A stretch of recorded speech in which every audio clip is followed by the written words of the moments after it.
Alright everyone, sit down and shut up. This lecture is going to be a little different.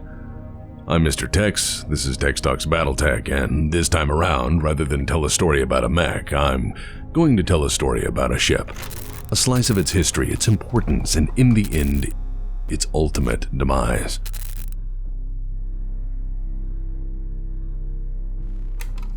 This story, like so many others, starts somewhere in the middle. And to provide as much context as I can, there may be a tangent or two. By the end, I will tie these threads together, so worry not.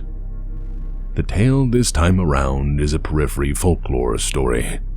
The periphery being the periphery. Well, you have to take these stories with a grain of salt. I mean, deep space has long held enough rumor and hearsay to fill many volumes of written work. And spacers are, well, by and large traveling vagabonds prone to drinking their pay and telling extremely tall tales. That being said, the full story goes like this. Once upon a time in the late 30th century, the Taurian Concordat found an ancient, derelict, Star League-era warship floating seemingly abandoned in deep space. The vessel in question was a Black Lion-class battlecruiser. At 802,000 tons mass, and boasting enough advanced weaponry that even the clans themselves would later claim them as flagships post-Exodus, the Black Lion class was an enormously powerful weapons platform for any who had ambitions of galactic force projection. Untouched save for the ravages of time, it was a unique and truly awesome engine of war waiting for any who could claim it. Something this powerful was obviously a fundamental force multiplier for regional political balance, as it was indeed a true relic of humanity's golden age, and naturally a unique opportunity for any power block of the era. And yet, on the verge of its recovery by the Taurians, mysteriously, from nowhere, unknown forces arrived to annihilate it completely, before disappearing just as suddenly as they had arrived. Unlike some other periphery stories and folklore, this story is entirely grounded in truth. What information I have suggests its destruction was rooted in the cold, hard calculations of an organization keen on maintaining the balance of power. This entire series of events encompasses what will later be called the Tripitz Affair. The story of the SLS Trippets is not a simple one, and to fully understand why it was first abandoned in deep space, and then lost to time, and lastly destroyed, we have to dive into history. For once upon a time, warships were fairly common. Once upon a time, they defined warfare in the inner sphere. But, as with all things in the inner sphere, things eventually trend toward betrayal, tears, and misery.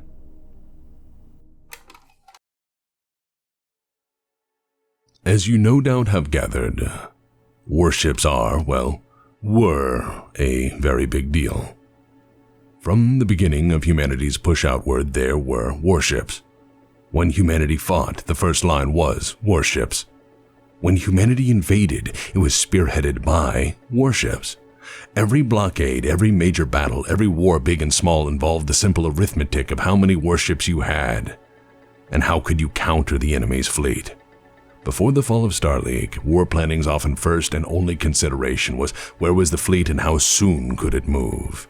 Each and every house, each and every nation-state, each and every two-bit warlord either bought, built, operated, stole, or dreamed of warships, because force projection simply was impossible without them. Notice I said was. We shall get to that. So why were warships so important? Why were they so significant? Well, let's say you're a neo-feudal society with an enormously wealthy ruling class, and some of your people get a bit uppity because you rely upon their hard labor to keep your economy moving. Nothing says get back to work like casually glassing a city or two. Nothing at all has that awesome, righteous display of awe-inspiring power that a warship does. And as for warfighting capabilities, nothing held a candle to warships. They were fully FTL-capable vessels, meaning they didn't have to rely on jump ships to be ferried to and from conflict zones. They could just suddenly, and very inconveniently, show up to ruin your territorial ambitions. As for force projection potential, larger warships could and often did carry full fighter wings, transports, and sufficient ground forces to ruin just about anyone's day. With a second-to-none communications and control system, a warship could effectively direct and through its weapons support a planetary invasion. It is no exaggeration to say that warships are what first enabled rapid, efficient warfighting, decisive tactical campaigning, absolutely effective counterinsurgency support, and served as the linchpin of every great house's power structure and arsenal. It can be argued that without warships, the great houses would not be the size they are today, as they could not have conquered and then defended their holdings.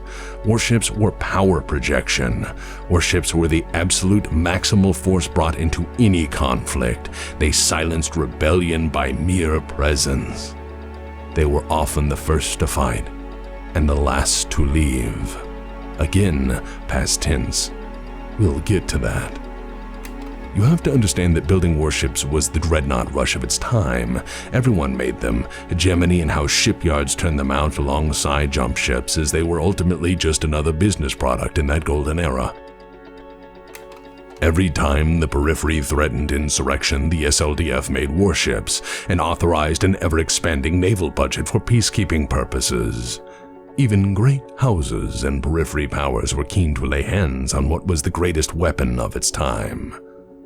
But if history has taught us anything, it's that arms races generally don't end well.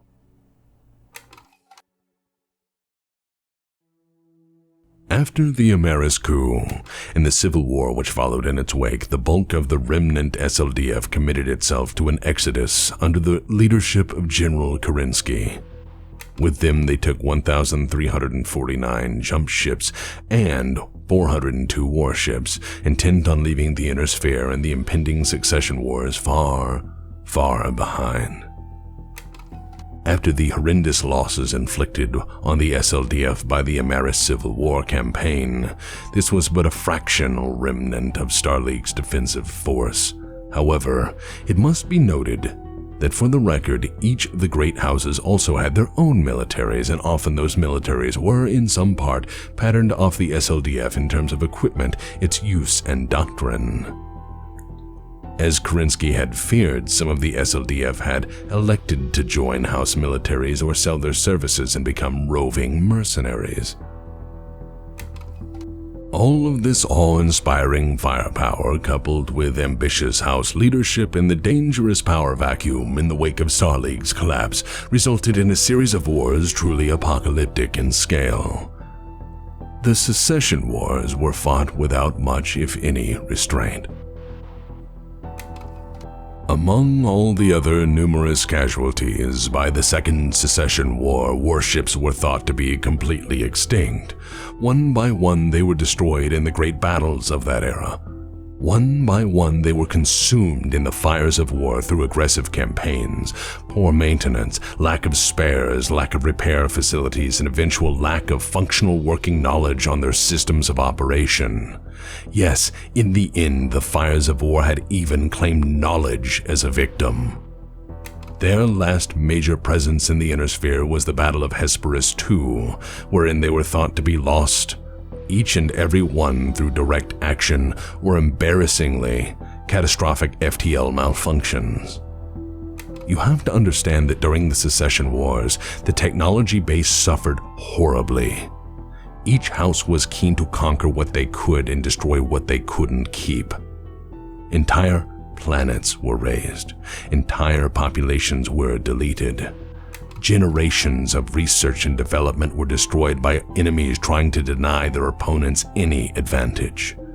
This was, to the best of their abilities, the great house's attempt at total supremacy. This was accomplished through a robust application of total war theory and over the course of secession wars. Humanity lost the ability to continue their ancestors' work, and in many cases they struggled to barely maintain it. By the end of the secession wars, the Inner Sphere was a graveyard on a scale known only to the gods. It is no wonder that the Inner Sphere lost much more than peace. They'd ruined nearly every major technological advance they had made. Through their territorial ambitions and avarice, the great houses of the Inner Sphere had burned everything they inherited for the dream of controlling it all. Sadly, as it turns out, when all the rules of war go out the window, it's quite possible to bomb people into the Stone Age. The loss of technology from this universal campaign of indiscriminate warfighting had other effects.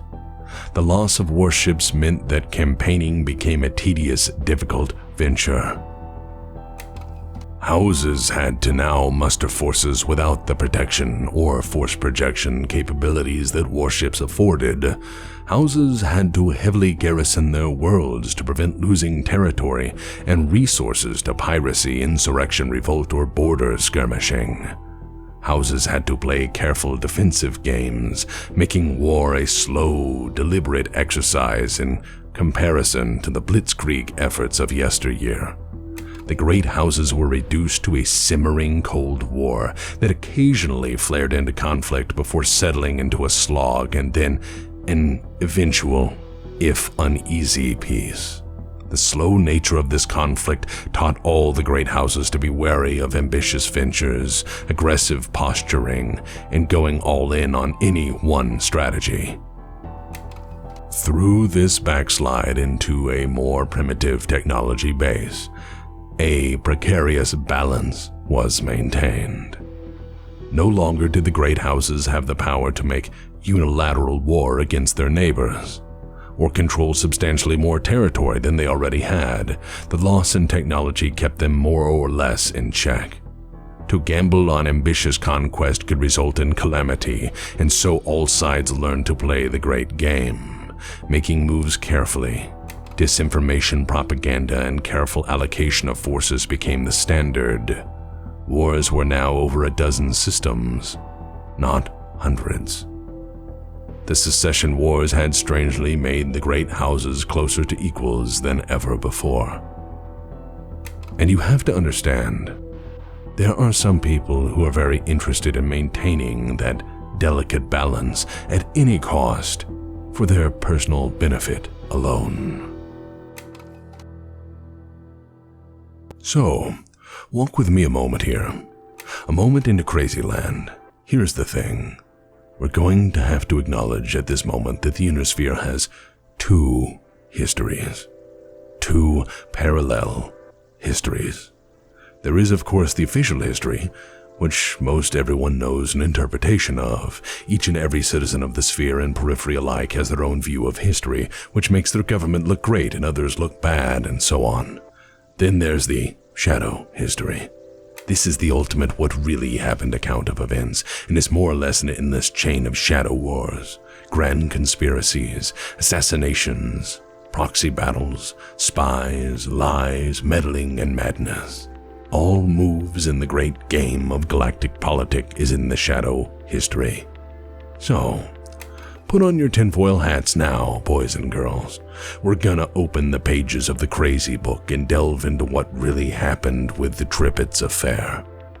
The whole story, not just the folklore. So firstly, we have to talk about how ComStar is more or less the root and cause of many problems in the Inner Sphere. ComStar controls all communication in the Inner Sphere, period. ComStar controls all banking, being that the C-bill everyone has paid in is backed by ComStar's communication services. Everyone takes C-bills, because H-bills or house bills are largely tied to how sane their government is at the time, and considering that the answer to that question is usually between almost and never, C-bills are always the more attractive option. By the way, before you ask, the current exchange rate from a single C-bill to modern US dollars is between $8 and $10 to the C-bill. In case any of you nuts want to say, but the numbers for a mech cost isn't high enough. Yes it is, because that number is in space bucks or C-bills. Tangent aside, let's get down to the hard facts. Who owns the actual monetary unit of exchange and facilitates its use throughout all commerce? ComStar. Who runs the Mercenary Review Board, which is the only reasonable and reliable way to hire mercenaries, rate their services, and ensure you don't get ripped off?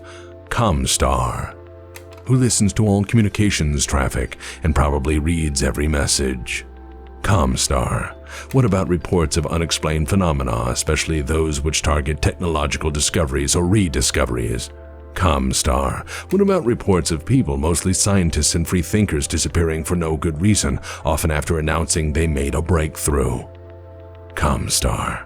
What about reports of people dying suddenly of very completely natural diseases that were totally undiagnosed up to that point? ComStar. Because, well, ComStar sees all, does all. Find the clans before they found us? Well, ComStar also did that. Kind of. That's a complex one. I'll save that gem for another day, but boy, did they screw up. I'll be honest, they're kind of to blame for the clan invasion and, as a matter of fact, the way things played out. But just remember, when in doubt, ComStar did it. And before people start to scream tangent, let's stitch this back into the fabric of the main narrative.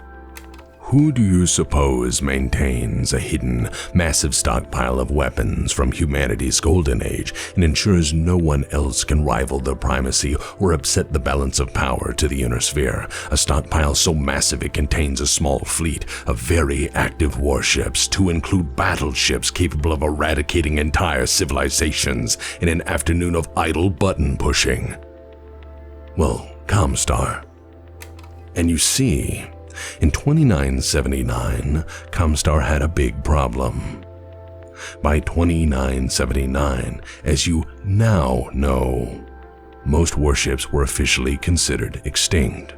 All data suggests that they were wrecked, gone, lost, missing, or rendered so crippled as to be completely ineffective. All known examples were rendered into fleets in being or totally ineffective and inoperative. By 2979, ComStar was beginning to relax because after endless indecisive conflict, none of the great houses really had the power to wreck each other significantly further. Sure, they could always load up a bunch of their precious jump ships with drop ships galore and invade a planet, but without warships, or rather, without the ability to totally control a battle space with a warship, the blitzkrieg of yesteryear, the glassing of planets, the massive excesses of violence from the collapse of Starleak were finally dying down. By 2979, warfare had turned into a series of endless border skirmishes, petty wars over planets rather than whole sectors, as no one was willing to risk further damage to dwindling examples of what was in many cases irreplaceable technology. Under these conditions, the status quo was maintainable, so long as the great houses maintained parity and balance. Balance further maintained by ComStar when someone did something they shouldn't, like try to rediscover lost technology or form overly ambitious plans. Balance was easy to maintain so long as none of the great houses achieved any form of lasting advantage. And in 2979, that balance was threatened significantly. In 2979, the Taurian Concordat had found the SLS Trippets, something that could potentially change everything. Abandoned and adrift, and mostly intact, was the SLS Trippets, a Black Lion-class battlecruiser from the Starleague Defense Force. How it got there, Why it was there, no one knew for the longest time. But, again, thanks to ComStar, the story has even more layers. Please indulge in a minor tangent here because I think you'll find this only adds to the narrative and mystery.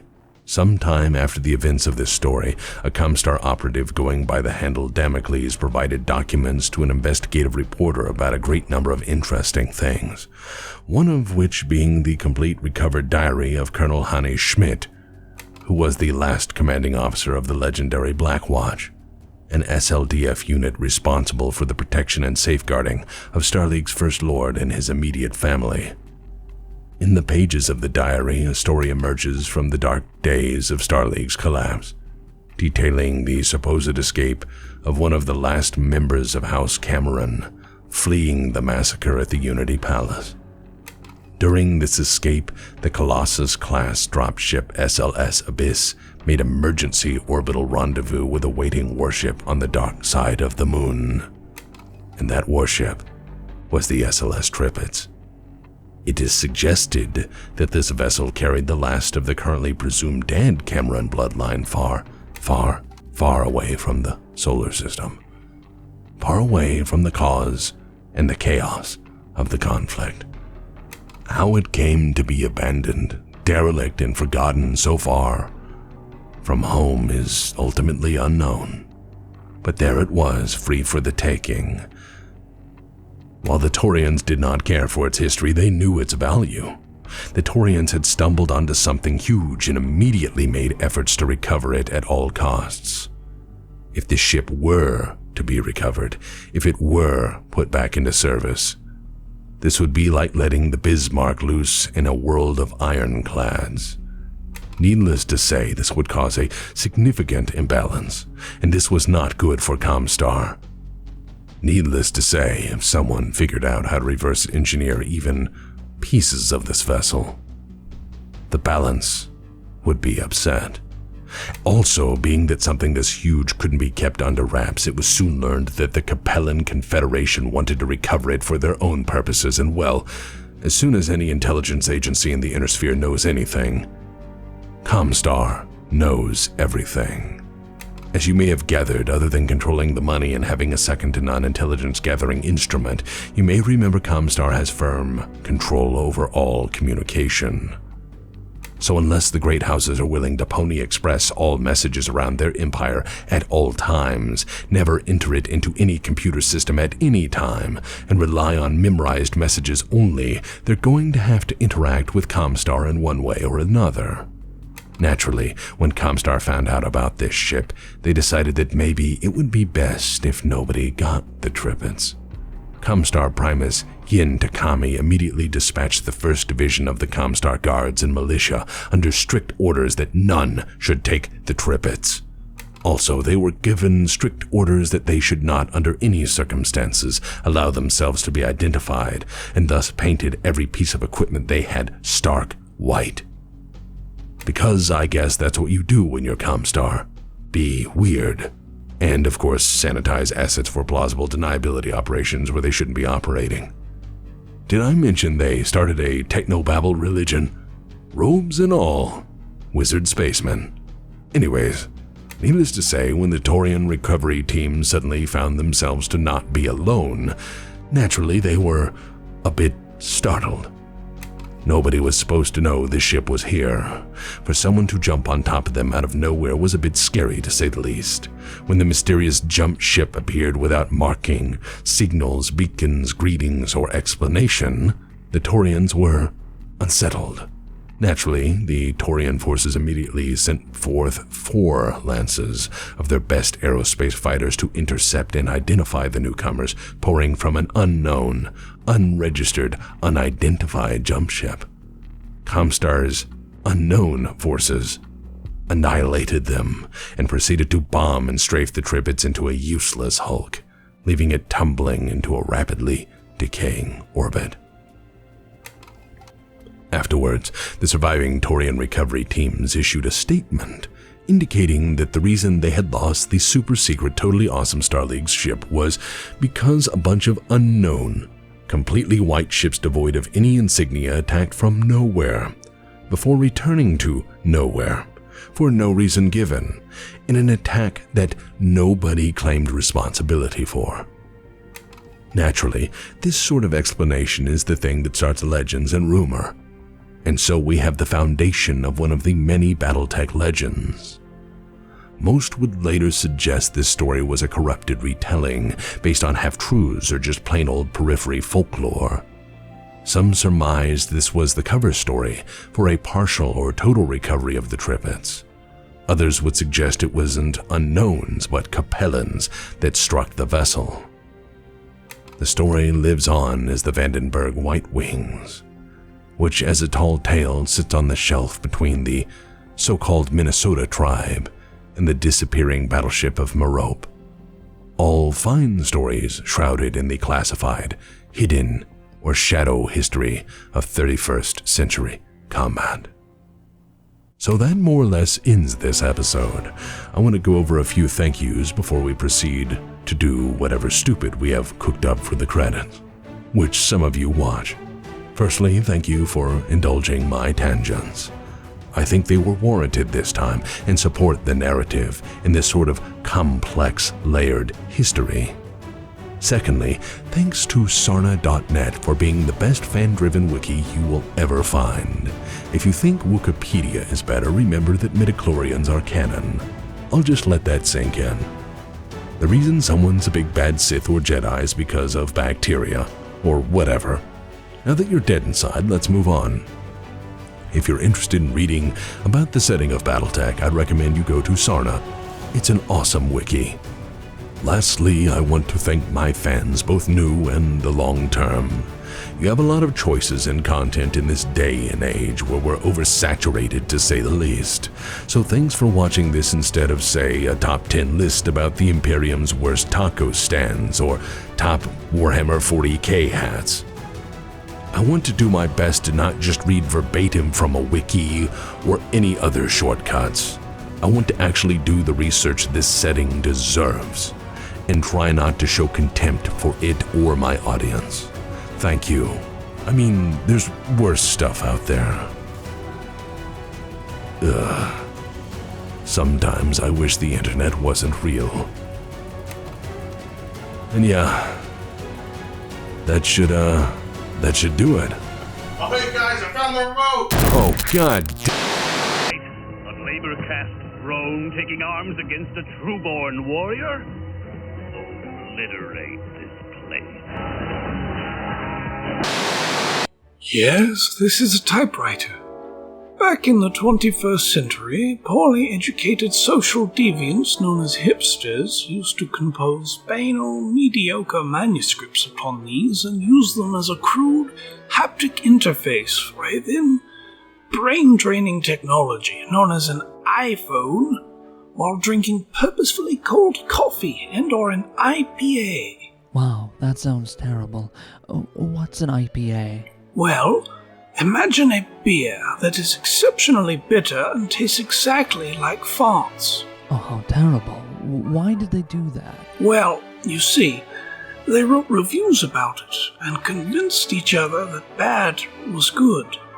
They were also quite fond of decrying the excesses of capitalism or using expensive electronics assembled in third world countries by slave labor, or smoking expensive cigarettes in public places, or warning about the threat pollution poses to an ecosystem. Oh, how horrible. Oh yes, truly a dark age. They were fairly easy to spot as they wore women's jeans, flannel, and glasses without lenses in them. What mad people? What became of them? They all perished beneath their multiple layers of unnecessary irony. You and your wretched kind have come a long way to die. Your hubris will see you killed this day. Your machines and tactics are pathetic. I shall reave you from this place. I shall tear back your flesh and expose your quivering insides to the sky. For the glory of the clans, for honor's sake, in Kerensky's name, I shall have you. Oh no. Achtung, Achtung! Alle Einheiten, sofortiger Statusbericht. Ich habe gerade ein Elementar aufgeklärt. Deine Kommunikation wurde soeben beendet. Hervorragende Aufklärung. Für deine Leistung bei dieser verdeckten Operation wirst du befördert. Ich habe den Feind aufgeklärt. Er ist sehr überrascht. Außerdem steht er in Flammen. Ich fahre mit der Aufklärungsoperation fort. Gegenwehr ist minimal. Exzellent! Deine Aufklärung ist beispielhaft. Friedrich 3 hier. Ich kundschafte gerade in der Stadt, Sektor Bertha. Ich habe keine Bienen mehr im Cockpit, aber ich bin sehr beschäftigt. Es muss so viel ausgekundschaftet werden. Ich werde den ganzen Tag mit Erkundschaften zu tun haben. Ich habe gerade das Kapitol aufgeklärt. Jetzt ist es ein Krater. Benötige Unterstützung zur Aufklärung des Raumhafens. Das kann arrangiert werden! Alright, instead of normal riffing on the credits, I'm gonna answer a few things here for those interested. The response to these has been overwhelming. I'm very humbled by it. The Battletech community, by and large, is very good people. Knowledgeable as well, very knowledgeable.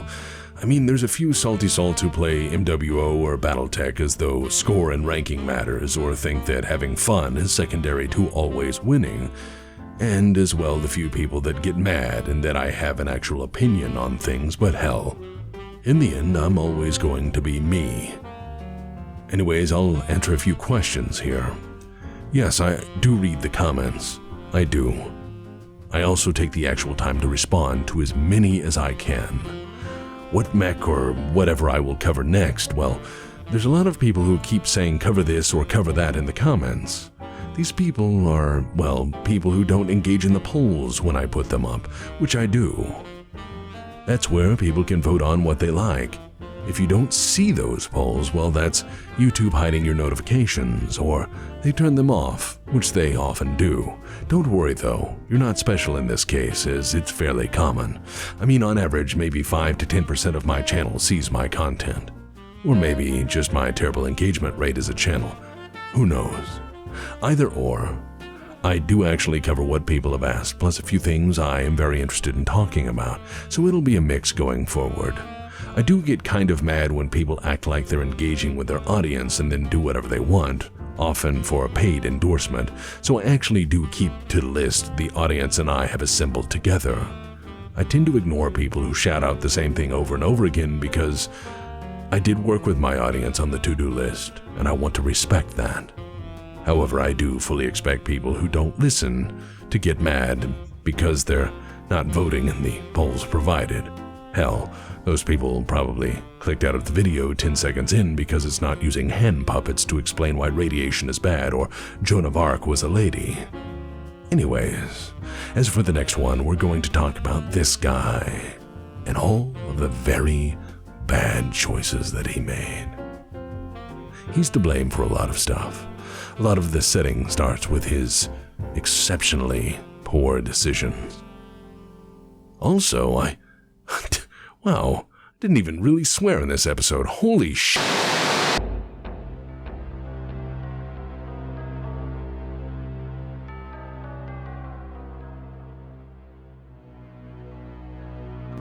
Okay, we got another new fuck here. Seems to actually be able to follow instructions and figure out how the fuck to do it for once. That's a nice change. Okay, any opinions on this one? Egads, they're reading now. This is most distressing. I am a bear. Ask them about what wine goes with good cheese. Let us see the measure of this man. Does anyone have a 1/4-inch muffler with 1/2 by 28 threads? I'm asking for a friend. Ask them if they like iron brew. Find out if they like iron brew. As a duly elected law enforcement entity, it is my duty to remind you that we must check each and every applicant for signs of communist brainwashing, communist subversion, or the international communist conspiracy to sap and impurify each and every one of our precious bodily fluids. I am a bear. Sounds reasonable.